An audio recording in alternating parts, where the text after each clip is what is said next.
Nahdlatul Ulama atau NU dianggap mengkhianat Islam dan membantu Republik Indonesia yang dianggap kafir. Mereka menghukum warga yang tidak sepakat dengan Darul Islam. Mereka ditugaskan untuk membunuh paling sedikit 1 orang warga dan membakar paling sedikit 5 bangunan yang didirikan pemerintahan Republik Indonesia dalam waktu 2 minggu.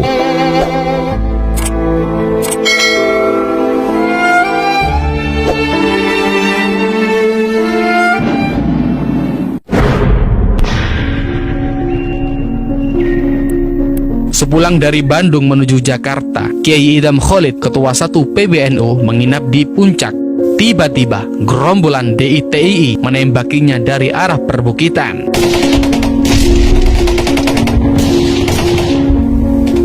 Dia tiarap di kolong ranjang. Untungnya, segera datang bantuan tentara dari Cipanas. Kontak senjata berlangsung berjam-jam. Mereka lari menjelang subuh dengan menderita banyak korban jiwa dan luka-luka. Di pihak tentara juga ada yang terluka. Bukan hanya itu, kekejaman penggagas Darul Islam ini juga dialami Kiai Idham Khalid ketika naik kereta api menuju Jawa Timur. Beliau ditembaki gerombolan DITII antara Gambir dan Pegangsaan. Beruntung, peluru hanya mengenai ujung kopiah ajudannya. Sasaran tembakan pastilah saya, menteri yang mengurusi keamanan. Begitulah kata Kiai Idham Khalid dalam buku Tanggung Jawab Politik NU dalam Sejarah. Dari tanggal 24 Maret 1956 hingga 9 April 1957, Kiai Idham Khalid menjabat sebagai Wakil Perdana Menteri merangkap Kepala Badan Keamanan. Kata Kiai Idham Khalid dalam buku Tanggung Jawab Politik NU dalam Sejarah, tugas saya yang paling berat adalah menghadapi gerombolan yang membawa dalil-dalil agama Islam, yaitu Darul Islam Kartosuwiryo di Jawa Barat, Ibnu Hajar di Kalimantan Selatan, Kahar Muzakar di Sulawesi Selatan, dan Tengku Daud Beuruh di Aceh.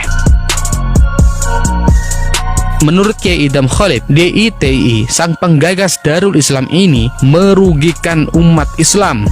Banyak umat Islam yang menjadi korban kekejaman mereka. Mungkin di Aceh tidak terjadi perebutan seperti di Jawa Barat dan Sulawesi Selatan, di mana gerombolan DITII membakar madrasah dan masjid yang tidak sependapat dengan mereka.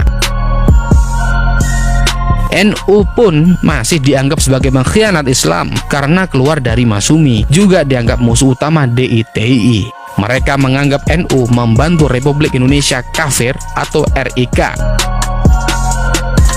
Beberapa orang pimpinan cabang NU di Jawa Barat dibakar rumahnya oleh DITII, bahkan ada yang ditembak mati.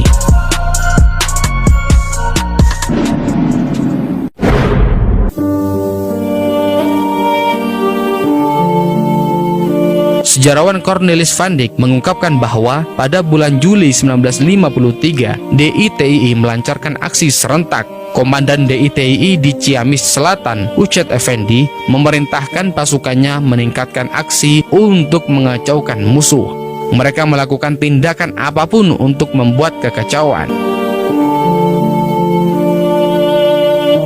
Kata sejarawan Van Dyk dalam buku Darul Islam, sebuah pemberontakan, Angkatan Kepolisian Negara Islam milik DITII ditugaskan untuk menghukum warga yang tidak sepakat dengan Darul Islam. Mereka ditugaskan untuk membunuh paling sedikit 1 warga dan membakar paling sedikit 5 bangunan yang didirikan oleh pemerintahan Republik Indonesia dalam waktu 2 minggu. Ancamannya, bila ada anggota yang gagal melakukan aksi ini, akan dituntut secara hukum.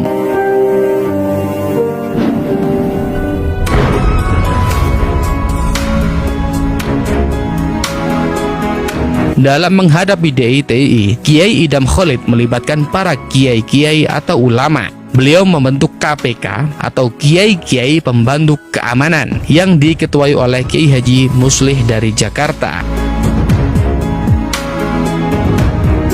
Anggotanya ditunjuk 1 orang dari masing-masing wilayah di mana terdapat pula DITII. Khusus untuk Jawa Barat sebagai daerah yang paling luas dikuasai DITII, KPK menunjuk 2 orang wakil, yaitu Kiai Haji Dimyati dan Muhammad Marsid. Anggota KPK lainnya antara lain Kiai Haji Baidowi Tafsir dari Jakarta, Kiai Haji Malik dari Jawa Tengah, Kiai Haji As'ad Syamsul Arifin dari Jawa Timur, Kiai Haji Ahmad Sanusi dari Kalimantan, Kiai Haji Zahri dari Lampung, Kiai Haji Yusuf Umar dari Sumatera Selatan, Kiai Haji Kahar Ma'ruf dari Sumatera Tengah, Tengku Muhammad Ali Panglima Pulen dari Aceh dan Sumatera Utara, dan Kiai Haji Abdullah Yusuf dari Sulawesi.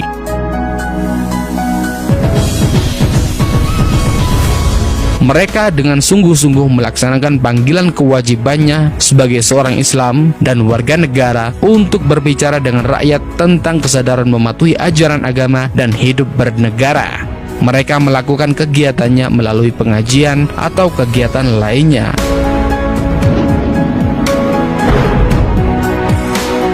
Panglima-panglima militer di daerah tersebut gembira dengan adanya KPK.